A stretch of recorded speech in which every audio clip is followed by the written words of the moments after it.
Wayne Grudem says in his Systematic Theology, there is no strong reason to say these expressions are merely symbolic without any literal reference.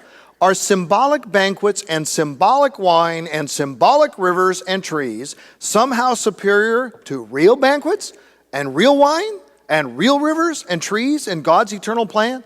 These are just some of the excellent features of the perfection and final goodness of the physical creation that God has made.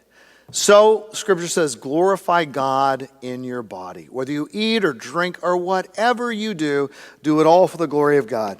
I had a former professor of mine, one of my favorite professors that I had years ago, and we went out to coffee together, and he had read the Heaven book, and it really bothered him. And he said, Randy, tell me what bothers you. And he says, well, you're talking about in the resurrection. And you're saying, hey, maybe there could be sports. Maybe you could ride a bike on the new earth. And he said, Randy, when we are in the presence of God, why would we ever want to ride a bike? And it's interesting because it sounds like a very spiritual question. But does not God call us in this world to glorify Him in all that we do? Whether you eat or drink or whatever you do it all for the glory of God. So if you're saying that it would be wrong to want to ride a bicycle on the new earth because all your attention all the time should be on the immediate sort of worship in which you fall to your knees before God, then really aren't you saying those things are wrong in this life too?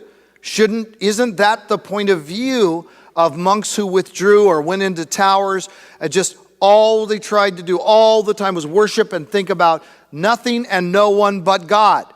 But is that the picture you see of how Christians are to live? No, of course we are to worship God in all that we do. And let me tell you this, as somebody who rides the bicycle a lot, I have had some of the most worshipful bike rides. I mean, where I'm meditating on Scripture, where I'm enjoying the wonders of creation. Sometimes I've got an iPod with me and plugged into one ear, not both ears, one ear, because you do have to stay conscious of what's going on around you.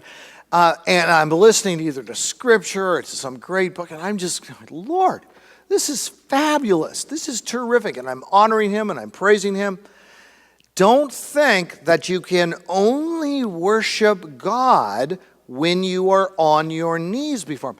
By all means, we will be, I'm sure, on our knees before the Lord, more than ever before, and enjoy and looking directly at Him and worshiping.